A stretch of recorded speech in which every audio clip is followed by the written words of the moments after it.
Imagine living in unbreakable peace, where nothing and no one has the power to change you, where criticism, offenses, and problems stop stealing your calm. It seems impossible, right? But the Stoics succeeded. While the world reacted with anger and frustration, they maintained their serenity, not because they didn't feel emotions, but because they learned to control them. Today, I will reveal to you how you can do the same if you apply these teachings. You will never be angry or bothered by anyone again, not because the world will change, but because you will have changed. Before you start, go to the comments and write, "Today begins my best version. I'm Stoic." With this, you commit to taking control of your mind and living with discipline. Right now, and let's get started. Number 1, the destructive nature of the IRA. Anger is one of the most destructive emotions that humans can experience. It not only harms those around us, but it also corrodes us from within, weakening our mind and dragging us into decisions that sooner or later we regret. The Stoics considered it one of the greatest threats to virtue, because when wrath takes control, we stop being rational and become slaves to our impulses. It is not a sign of strength, but of weakness, proof that we have lost control over ourselves. Anger is like an uncontrollable fire. It starts with a spark, perhaps a misinterpreted word, an action we consider unfair, or an unexpected obstacle. If we give it oxygen with repetitive thoughts, it quickly grows until it becomes a flame that destroys our mental clarity, our relationships, and our well-being. Marcus Aurelius warned that the best way to combat ARI is to prevent it from being born in the first place. If we learn to recognize its first signs, we can extinguish it before it completely consumes us. The consequences of IRA are devastating. Not only does it cause unnecessary conflicts, it also affects our health. Science confirms what the Stoics already knew. Anger raises blood pressure, weakens the immune system, and can trigger cardiovascular problems. It is not just a momentary emotion, it is a poison that, if allowed to grow, destroys both body and mind. Epictetus taught that it is not external circumstances that disturb us, but our interpretation of them. If someone insults us, it is not the insult that hurts us, but the importance we give to it. Learning to control our perception is the first step to mastering anger.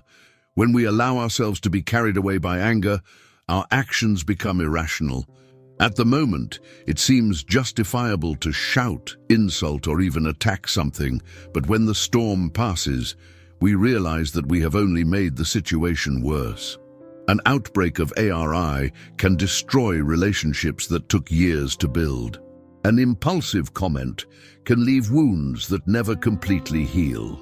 Seneca said that anger is like a momentary delirium, a state in which we no longer own our words and actions. If we observe ourselves carefully, we will see that most of our anger reactions are disproportionate and illogical. Imagine an argument with a loved one. In the heat of the moment, harsh words seem necessary, but once everything calms down, we realize we could have handled the situation more wisely. Most problems can be resolved with dialogue and patience, but anger blinds our ability to reason. Instead of looking for solutions, we seek revenge, and in doing so, we only feed a cycle of resentment and pain. The Stoics teach us that the best way to combat ARI is through self-discipline and reflection. Marcus Aurelius recommended remembering that life is short and that most of the problems that enrage us are insignificant in the grand scheme of things. Seneca suggested practicing patience and indifference in the face of provocations. True strength is not in responding with violence, but in remaining calm when everything around us seems to want to take us out of control. Wrath is an enemy within, a beast that, if not tamed, can consume us. But the good news is that we can train our mind not to get carried away by it. Next time you feel ARI creeping in, ask yourself if it's really worth it. Remember that no external situation has power over you unless you give it that power. Peace is not in the absence of provocations, but in the ability to face them with balance and control. Number 2, all negative emotions arise from unmet expectations. Negative emotions are not born from what happens, but from what we expected to happen and didn't happen. Frustration, anger, sadness, resentment, all of these feelings have a common root: the difference between reality and our expectations.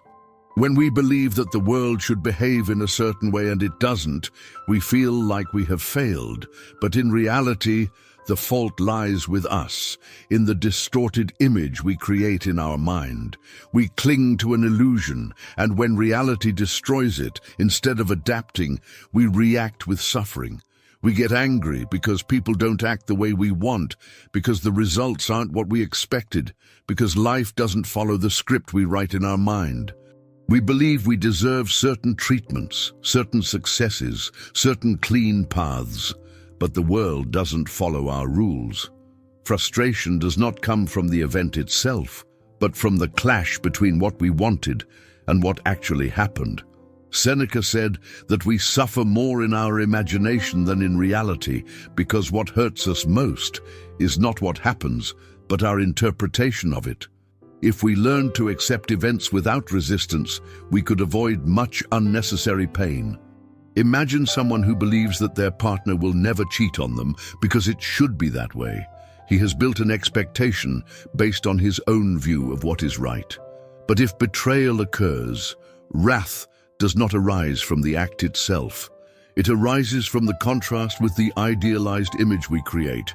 Instead of accepting reality as it is, we fight it in our minds, and this internal conflict turns into suffering.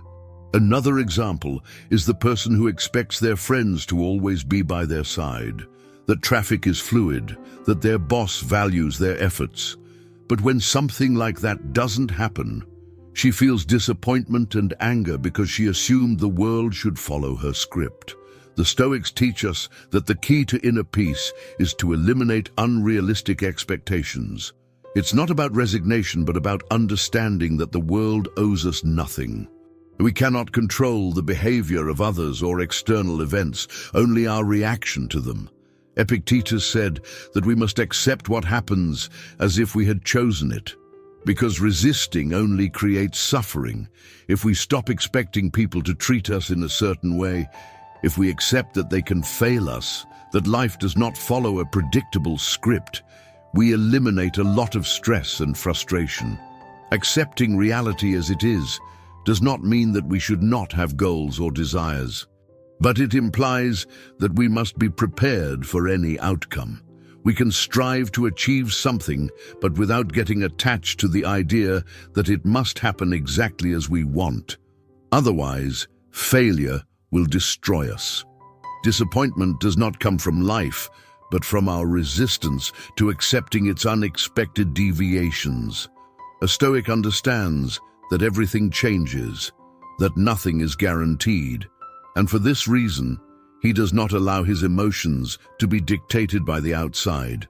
If we eliminate rigid expectations, we stop demanding that the world adapt to our beliefs, instead of becoming frustrated.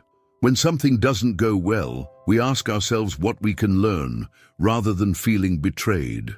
We understand that people act according to their own nature, not what we imagine for them. Peace lies in flexibility, in the ability to accept whatever comes without resistance. Happiness is not in making everything fit our expectations, but in learning to flow with reality without it taking away our peace of mind. Number 3, is anger a reflection of the ego? Anger is nothing more than a reflection of a wounded ego. When we feel that someone is disrespectful, treats us unfairly, or doesn't recognize our value, we react with anger because our sense of self is threatened. We believe that we deserve different treatment, that others should see us as we see ourselves, and when they don't, we feel like they have violated something sacred within us. But the truth is that anger does not arise from what others do, but from our interpretation of their actions. It is our ego that demands recognition, that takes offense, that needs to defend its image. If this ego wasn't so inflated, if we didn't take things so personally, the IRA would lose its power over us. When someone speaks rudely to us, our first reaction is to think we are being attacked. But what if that person is simply having a bad day? What if her words have nothing to do with us, but with her inner chaos? The reality is that most of the time, the actions of others are not a reflection of us, but of themselves. However, the ego makes us believe that everything revolves around us. We say, "You lacked respect, you made me look bad, you didn't value me." But what would happen if we simply stopped seeing ourselves as the center of every situation? If we understood that other people's behavior is their problem, not ours, we could free ourselves from anger. Marcus Aurelius reminded us that it is not events that disturb us, but our opinion about them. If someone insults us, the insult itself has no power until we give it meaning. We can decide to ignore it. We can see it as a reflection of the other person and move on without it affecting our peace. But the ego wants to fight. It wants to defend itself. It wants to prove that it is right. And in this desire to defend our image, we fall into the trap of anger, lose control, and act impulsively. But if someone's insult doesn't change who we are, if their attitude doesn't define us, why allow it to lead us to a state of out of control? A clear example is when we are in traffic and someone cuts us off. The ego tells us that it is a lack of respect, that we must react, that we cannot allow them to treat us like this. But in reality, the other driver didn't think about us. He didn't plan to offend us. He's simply trapped in his own world.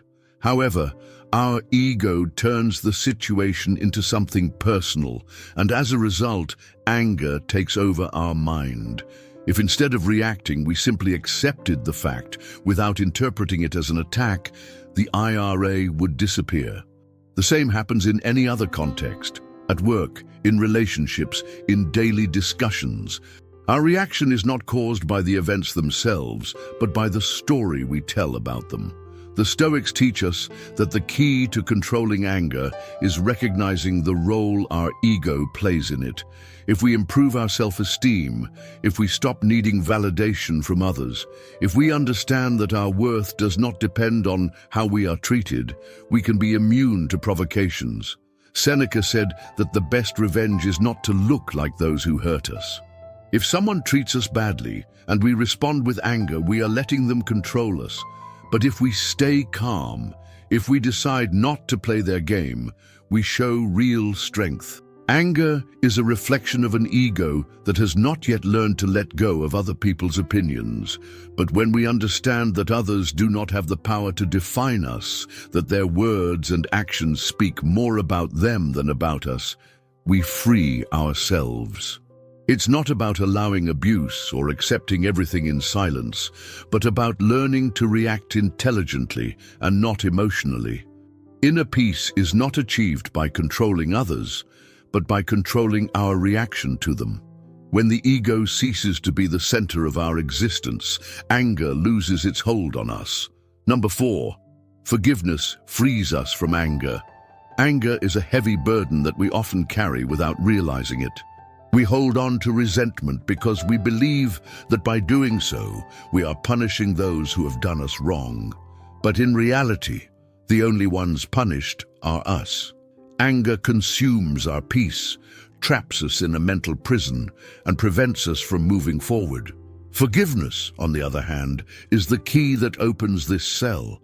It does not mean justifying what was done to us, nor naively forgetting, but freeing ourselves from the need to continue suffering for something that has already happened. Forgiving is not a gift for the other person. It is an act of self-love, an essential step towards regaining our peace of mind. When we hold on to anger, we relive the pain over and over again. Our mind becomes a battlefield where the past remains present, where we continue to give power to those who hurt us. But why carry this anger? Marcus Aurelius said that the best punishment for those who have done us harm is not to look like them.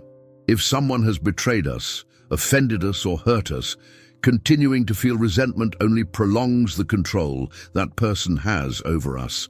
Forgiving, on the other hand, gives us back our power, allows us to let go of the weight and move forward without the past defining us. Resentment is an ego trap. It makes us believe that if we forgive, we are showing weakness. But the reality is the opposite. Strength lies in those who have control over their emotions, in those who decide to let go of what hurts them.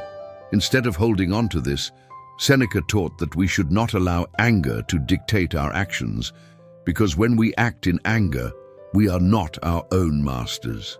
If someone hurts us and we respond with resentment, we are giving power over our peace. But if instead we choose to forgive, we regain control over our mind and our well-being.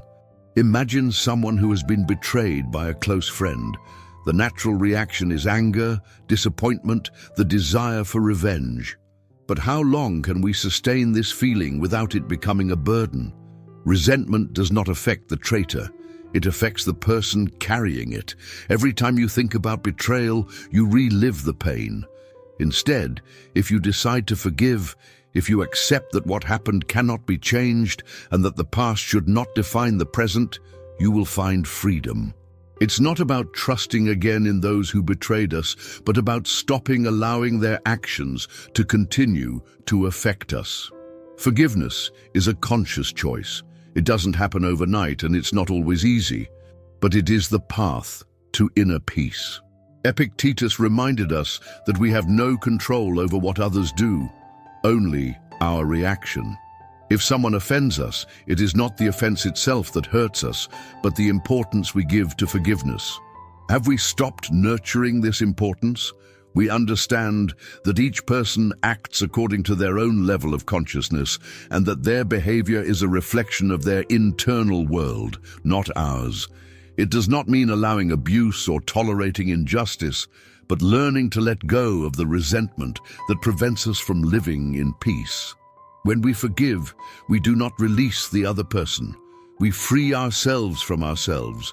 We stop carrying unnecessary weight. We stop wasting energy on a conflict that only exists in our mind. True revenge is not in doing harm, but in demonstrating that harm has not changed us, that we move forward without anger consuming us.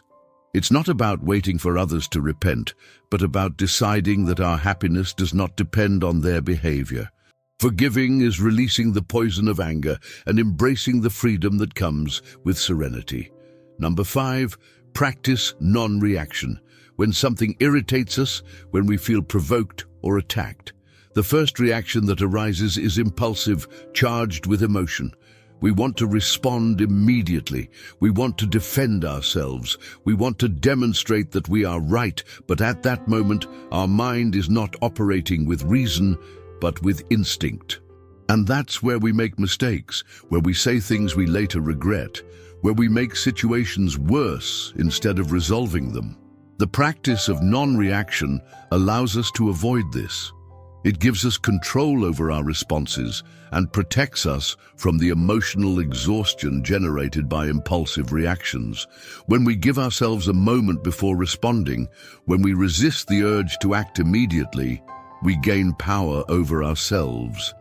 It's not about being indifferent or repressing our emotions, but about training ourselves not to be slaves to them. Marcus Aurelius said that the best way to defend yourself from an offense is not to look like the person who offended you.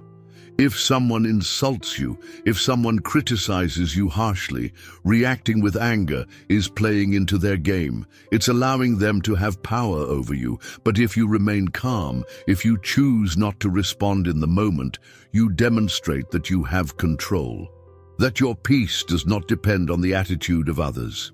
In everyday life, opportunities to practice non-reaction are constant. A co-worker who makes a hurtful comment, an aggressive driver in traffic, a family member who tries to argue at every moment. The decision is in your hands. You can react immediately and fuel the conflict, or you can take a breather, observe the situation from a distance and respond intelligently. Epictetus taught that it is not what happens that affects us, but the way we interpret it. If someone criticizes you in a meeting and you take it as a personal attack, you get angry and react defensively. But if instead you take a moment, breathe, and consider whether it is really worth responding, you can act calmly and professionally without allowing emotion to control your behavior. Failure to react is a show of strength. Most people act on impulse, enslaved by their emotions. When someone irritates them, they react without thinking. They let their anger take control. But true power lies in those who are able to resist the first reaction, in those who know they don't need to prove anything, in those who choose when and how to act. Seneca reminded us that time is a great filter for emotions. What today seems like an unforgivable offense, in a few days will lose importance. What irritates us deeply now will seem insignificant in a few hours. Therefore, not reacting immediately allows us to gain perspective. It gives us the opportunity to see the situation clearly before deciding what to do.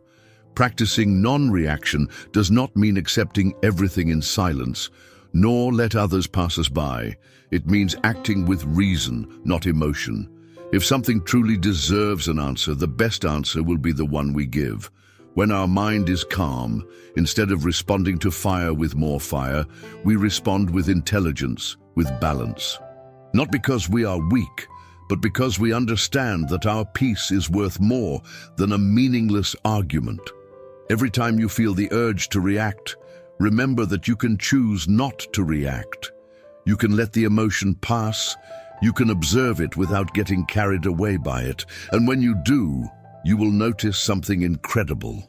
Conflicts will decrease, anxiety will reduce, and the people who used to provoke you will lose power over you. Non-reaction is the door to true freedom. The ability to decide how and when to respond without being a slave to external stimuli. Number 6, the relationship between low self-esteem and anger. Anger is often nothing more than a reflection of insecurity. When we are not at peace with ourselves, any comment, any look, any situation that challenges our self-image irritates us. It is not the situation itself that enrages us, but what it awakens in us. If someone criticizes us and it infuriates us, the problem is not in the criticism, but in the importance we give to it. If we are secure in who we are, if our self-esteem is strong, we would not need to react with anger. We would simply ignore that which does not define us. But when our trust is fragile, any blow shakes our foundations, and we respond with anger as a defense mechanism. Insecurity creates a perception of vulnerability. We feel that we must constantly protect our image, that others judge us, that any negative comment is a threat. The mind interprets these situations as personal attacks and responds aggressively, but the reality is that no one has the power to make us feel less if we don't give permission.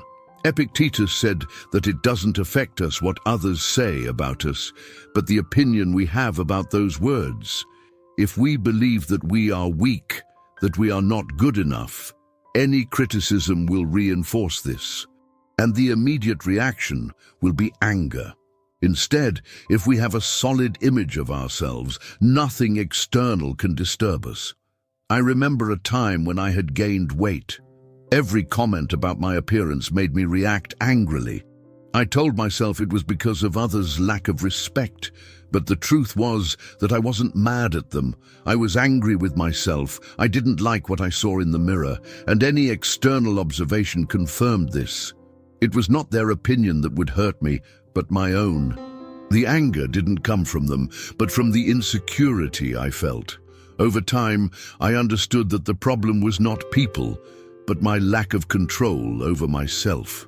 Instead of wasting energy reacting with anger, I decided to take action. I worked on my health, my discipline, my mindset, and when I did, the same comments that used to infuriate me stopped affecting me. Not because they changed, but because I changed. Low self-esteem makes us interpret reality in a distorted way. We think that others are constantly judging us, that their words define our worth. But the problem is never in the outside world, but in the way we perceive it. Marco Aurelio reminded us that if something external disturbs us, the problem is not in the thing itself, but in our judgment about it. If someone says something that offends you, ask yourself, why does it affect me? It's because deep down, I fear it's true. It's because I have doubts about myself. Most of the time, the answer is yes. Anger is a defensive reaction to insecurity. When we improve our self-esteem, anger loses its power over us. We become less reactive, more serene, more focused on what really matters. We don't need to prove anything to anyone because we already know who we are. The opinion of others ceases to be a threat because our value does not depend on their approval. The Stoics teach us that true strength lies not in imposing our will on others, but in governing ourselves. Anger is a sign that something within us has not yet been resolved. Instead of reacting impulsively, we can use these moments as signs of what in us still needs work. Every time you feel angry about a comment or a situation, stop for a moment. Ask yourself if it's really the comment that bothers you or if there's something deeper behind it. Use anger as a mirror to see what aspects of yourself you still need to work on. When you manage to improve your self-esteem, when you take responsibility for your life, anger is no longer necessary. There is no more insecurity to protect, no more fear to hide. All that remains is the calm of someone who knows themselves, accepts themselves, and who does not need to react to what does not define them. Number 7. The importance of living with purpose. When you don't have a clear purpose, life feels empty, chaotic, without direction. You wake up every day without a real reason to move, without something to motivate you beyond the routine. And this feeling of emptiness creates frustration. The lack of purpose turns people into irritable, reactive beings, always on the defensive. Any inconvenience, any comment, any obstacle seems bigger than it really is because there is nothing bigger to focus on. Without direction, the mind fills with noise and clutter, and in this state, it is easy to fall into anger and resentment. The Stoics understood that the key to mental peace is having a purpose that aligns with our values, something that makes us feel that our existence has meaning. When you live without a defined purpose, everything becomes a distraction. Traffic irritates you. Other people's words bother you. You feel like life is unfair, but when you have a purpose, those same things lose importance. Not because they cease to exist, but because their focus is on something bigger. Marcus Aurelius said that everyone must ask themselves, what am I here for? What really matters in my life? Because when you have clarity in your answer, small frustrations stop controlling you. You don't waste time reacting to every provocation because your energy is focused on something meaningful. There was a time in my life when I had no direction. I felt trapped in a meaningless routine, doing things that didn't fulfill me, and the consequence of this was constant irritability. Anything bothered me, any problem seemed huge because I had no real reason to get up. Each morning I lived on automatic, letting circumstances dictate my state of mind. But when I found my purpose, everything changed. I decided to focus on creating content, sharing ideas that could help others, building something that meant something to me. And when I did, I realized that the problems that once seemed unbearable were now just part of the path. I no longer got irritated by small things because I had a bigger vision. Anger stopped being a habitual reaction because there was something more valuable to focus my attention on. The Stoics teach us that purpose is not something you find, but something you define. We don't need to wait for life to hand it to us. We must create it ourselves. Epictetus said that each person has the responsibility to decide who they want to become, what they want to bring to the world. It's not about waiting for inspiration, but about taking action, looking for what really makes us feel alive. When you discover your purpose and work on it, your mind changes. Frustration decreases because you don't worry so much about what you can't control. You don't need external validation. You don't need to prove anything to anyone. You simply do what you know you should do, and it fills you with satisfaction. When you live with purpose, life stops feeling like a series of problems and starts to feel like an opportunity. You don't react angrily to every obstacle because you understand that challenges are part of the path. Every day has meaning, every action contributes to something bigger, and when that happens, peace becomes a natural state. Not because everything is perfect, but because you decided where to focus your energy. There's no room for anger when you're busy building something that really matters. If you feel that life frustrates you, if you notice that you react with anger very easily, ask yourself if you really have a clear purpose. Ask yourself if you are dedicating your time to something that fulfills you, or if you are just spending your days without direction. The difference between a life full of frustration and a life full of meaning lies in this response. Find what motivates you, what makes you get up every morning with the desire to move forward. And when you do, you will see how anger loses its power over you. Because when you have a purpose, everything else becomes background noise. Number 8. Using neuroplasticity to reprogram your emotional response. The brain is not fixed in one way to react. Thanks to neuroplasticity, we can train you to respond differently to situations that previously made us angry or frustrated. The idea that we are this way and cannot change is a lie we tell ourselves. The brain is malleable, and just like a muscle, it can be strengthened in certain areas depending on how we train it. If every time something irritates us, we respond with anger, we are reinforcing this neuronal connection, making it an automatic reaction. But if, instead, we learn to respond calmly over time, that will be our brain's new programming when we face a situation that would normally make us explode. Our instinct is to follow the usual pattern. If someone insults us, if something doesn't go as we expect, if a person acts disrespectfully, the immediate reaction is the one we have reinforced over the years. But here's the key. If we consciously force ourselves to respond differently, we are creating a new neuronal pathway. At first, it feels forced, uncomfortable, even fake. But with repetition, the brain begins to accept this response as normal. And eventually, calm becomes our automatic reaction. I remember a time when my dog destroyed an object I cared about. My usual reaction would have been to get angry, raise my voice, feel that internal explosion of frustration. But at that moment, I decided to do something different. Instead of giving in to the anger, I forced myself to breathe deeply and pet my dog.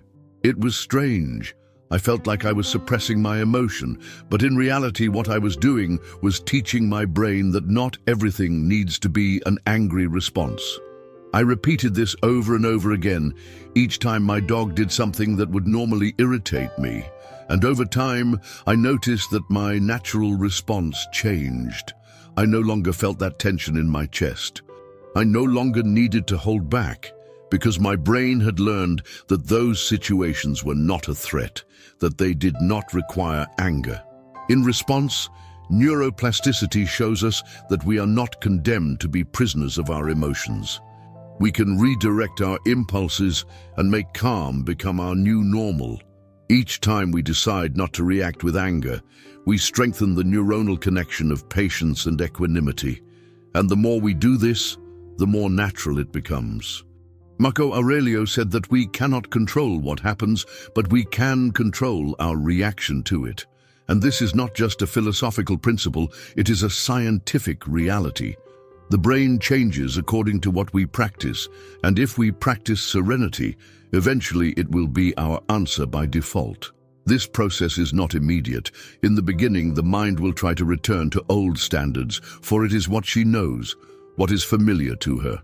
But if we are persistent, if each time we feel anger climb, we force ourselves to stop, breathe, and respond differently, we will see a real change.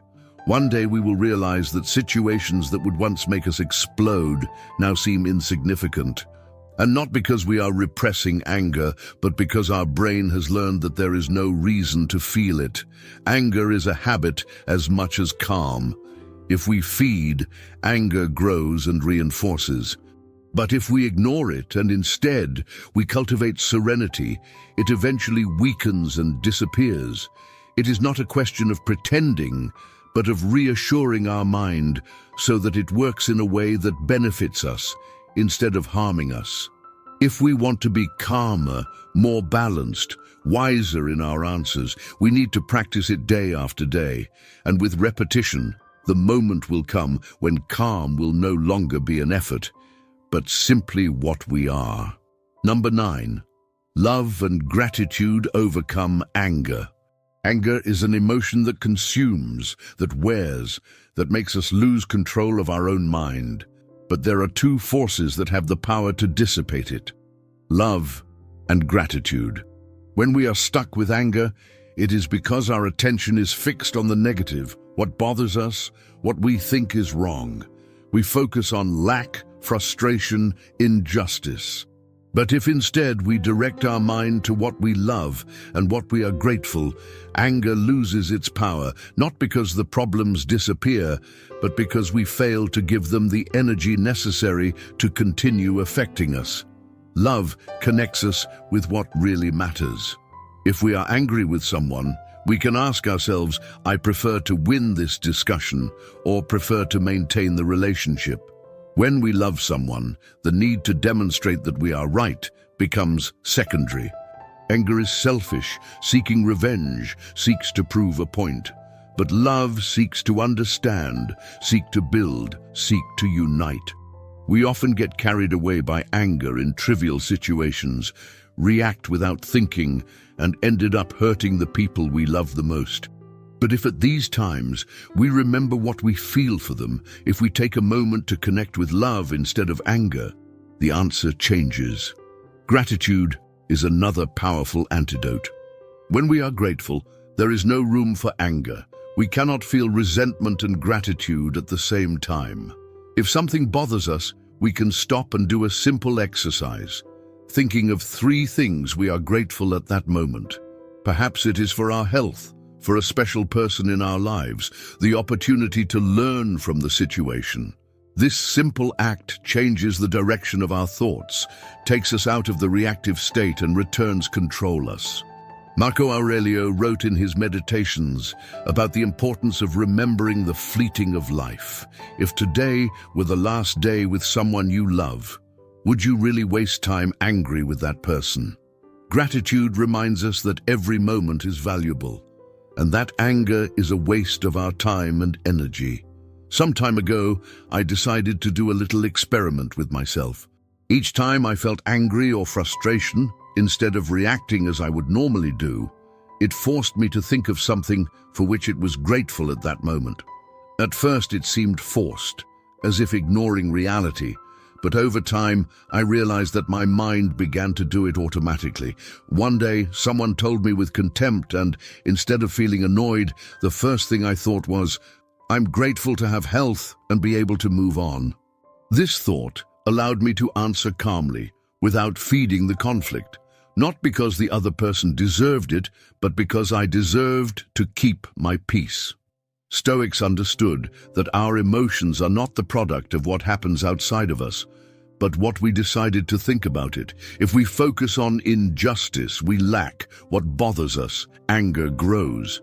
But if instead we focus on what we have, what we love, what we are grateful, anger fades. It is not a mental trick, it is a way of training our mind to see the reality of a higher perspective. Epictetus said that the secret of happiness is no longer to have, but to want less. When we cultivate gratitude, we realize that we already have enough, that we do not need to react with anger because life is still good despite small setbacks. We cannot prevent times of tension nor control as others act, but we can decide with what emotions we want to feed our mind. If we choose love and gratitude, anger will not find room to grow. When we love, we understand. When we thank, we release.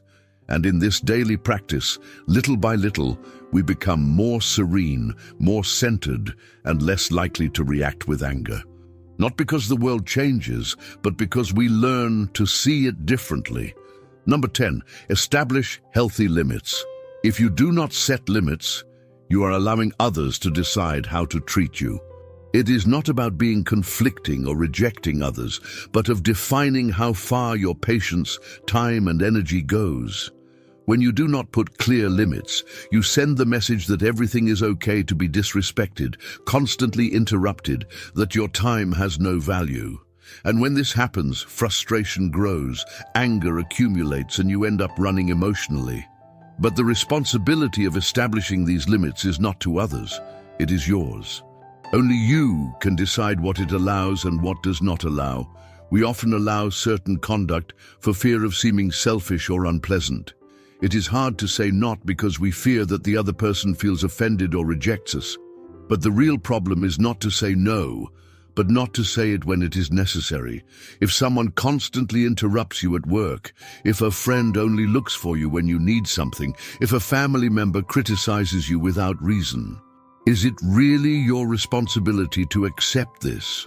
Seneca said that we cannot control as others act, but we can control how we positioned ourselves before them. If we allow us to treat us inadequately without reacting, we are giving permission to continue to occur. When someone goes beyond a limit and we don't put a stop, what we are doing is reinforcing this behavior.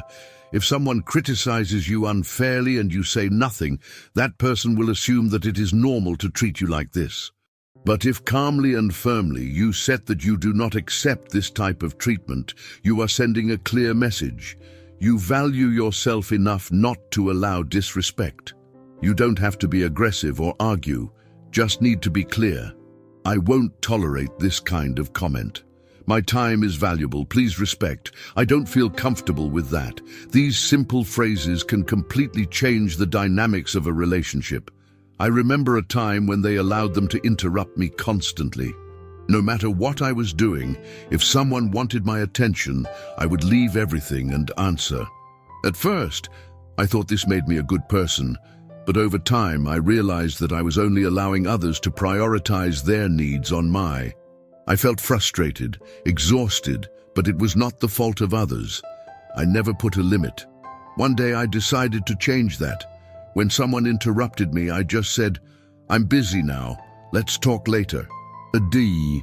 At first it cost me, but gradually people understood that my time is also important, and the most surprising thing was that I lost no important relationship. On the contrary, I began to feel more respected. Stoics understood that putting limits is not an act of rejection, but of self-respect. Epictetus said that we should decide what is under our control and what is not.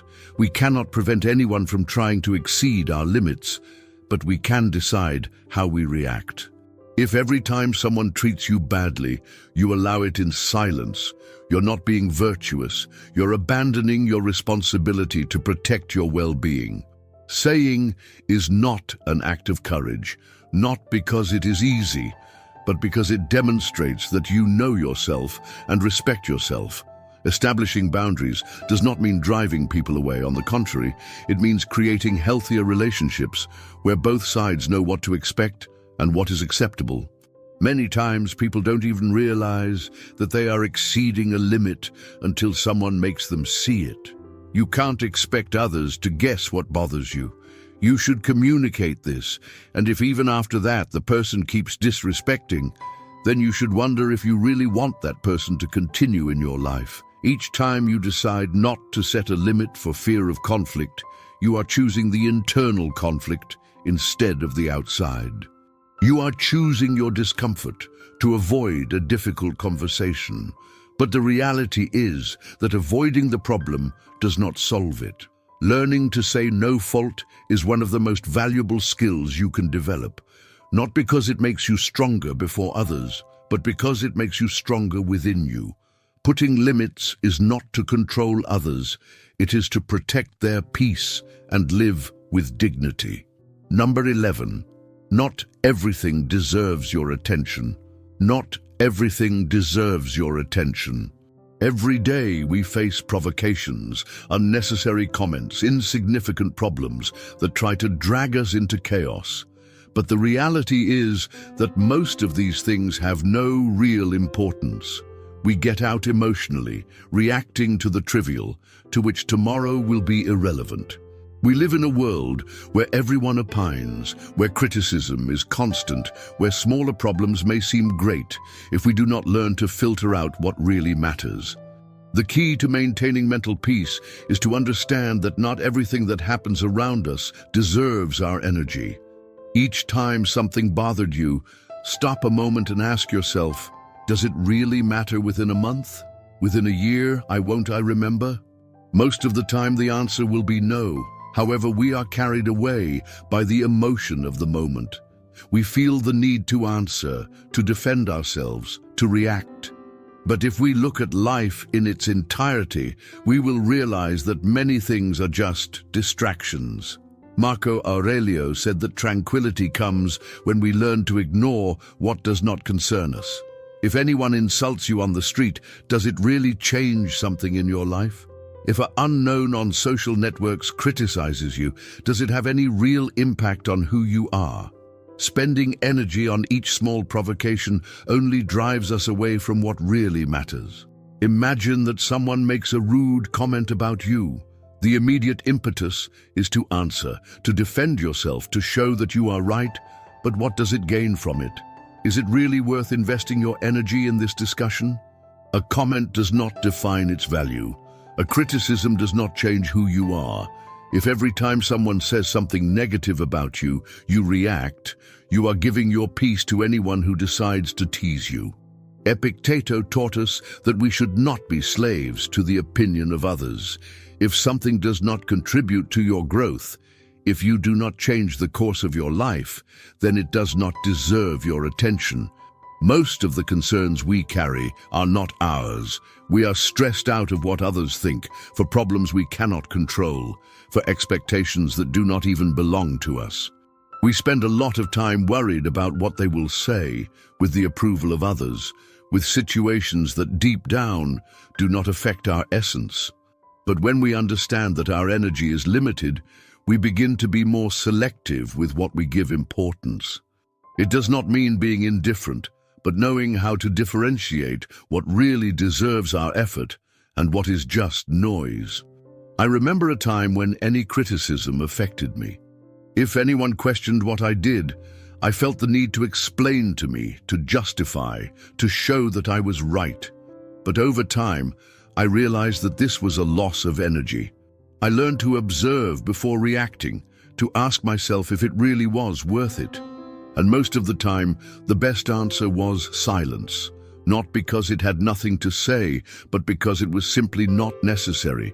Not everything requires an answer. Not everything deserves a conflict. Not everything deserves our attention.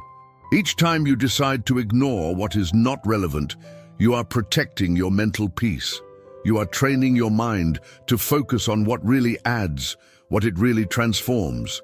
Stoics did not seek to control the world, but control their response before it. If someone acts wickedly, if someone tries to tease you, remember that you have the option of not answering. The force is not in winning every battle, but in choosing wisely which battles are worth it. When we filter out what really matters, we find that many of our concerns dissolve. The energy we once spent on useless discussions, now we can use to build, learn, improve. You cannot prevent people from criticizing. It cannot control what others say or do, but it can decide whether it is worth it to affect their mental state. In the end, true freedom is not doing what it wants, but not being dominated by what it doesn't matter. Number 12, the importance of separating facts from beliefs. We often suffer not for what really happens, but from what we believe, the key to tranquility. It is learning to differentiate between what is a fact and what is only our perception of this fact. When we do not make this distinction, we roll out in unnecessary emotions, these words in an absolute truth. So, and suddenly a simple opinion becomes a weight for years. We do not stop to question if it is simply absorbed it. It was the one that is not the events that we do, but the interpretation we make us. We say we are not good enough, that we do not deserve certain things which we can never change. We believe in these stories as if they were irrefutable facts. But where they really come from? Thoughts is a fact. They are only interpretations, beliefs that we strengthen over time. Without realizing that we can change them, I remember a time when I believed it was not intelligent enough to win certain things. Not because there was proof of this, but because at some point in my life, someone made me feel like this, and I decided to accept it as true. My life? I realized that this belief was not a fact. It was just a story that I was telling me, and when I understand it, I started to release it. Any negative thinking, is this really true? Really as terrible as I think? Most of the time, the answer was no. We are not as limited as we think. We are not the tags that put us. We do not need to be slaves of beliefs that hold us.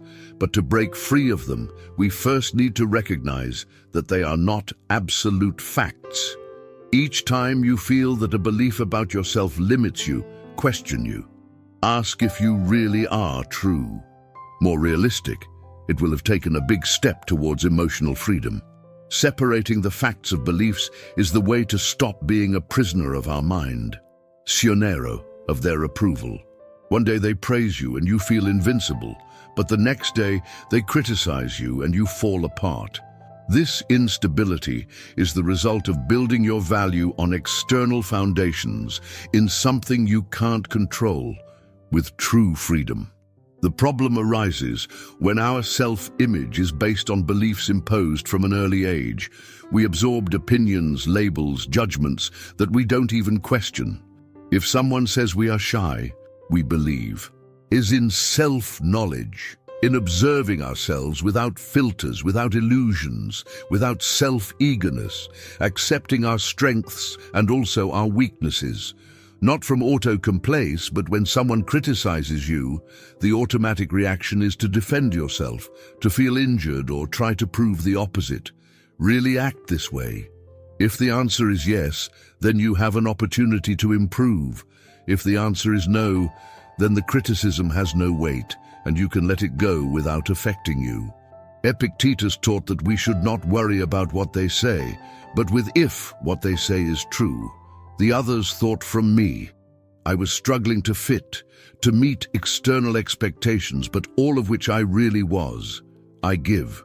I stopped trying to fit in and started to ask myself, I really are what I want for me. And in this process, the need for validation has been dissipating. And the most powerful is that when you stop seeking approval, you become more authentic. People who really matter respect you for who you are, not for who you try to be, without the need to impress anyone. Be perfect, but because you no longer need the world to validate your existence. Number 14, the fallacy of good and bad. No person is completely good or completely bad. We are all a mixture of hits and mistakes, moments of lucidity and moments of weakness. But the human mind tends to simplify, to put labels, to classify others as good or bad, according to what is appropriate or according to our experience with them.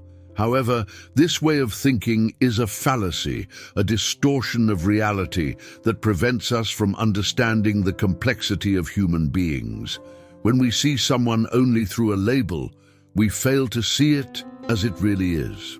A person's actions can be fair or unfair, generous or selfish, but reducing someone to a single category prevents us from understanding it. An individual who today acts cruelty can be the same as tomorrow shows compassion. A man who made mistakes can also do good. Marcus Aurelius reminded us that we should see others as what they are, fallible human beings, conditioned by their history, their fears, their experiences. No one is one thing. No one is completely defined by their best or worst moments.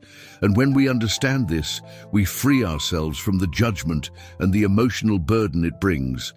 When someone treats us badly, our instinct is to label him as a bad person. We think it is unfair, that it is cruel, that it deserves punishment. But have we ever stopped to ask what led you to act like this? Not to justify your behavior, but to understand that no one is born being bad, that we are all the result of our experiences and decisions. Epictetus taught us that we should not judge people only by their actions, but understand that each one acts according to their level of knowledge and understanding. If someone is disrespectful, it may be because they have never known another way to relate. If someone betrays, it may be because he lived with fear throughout his life.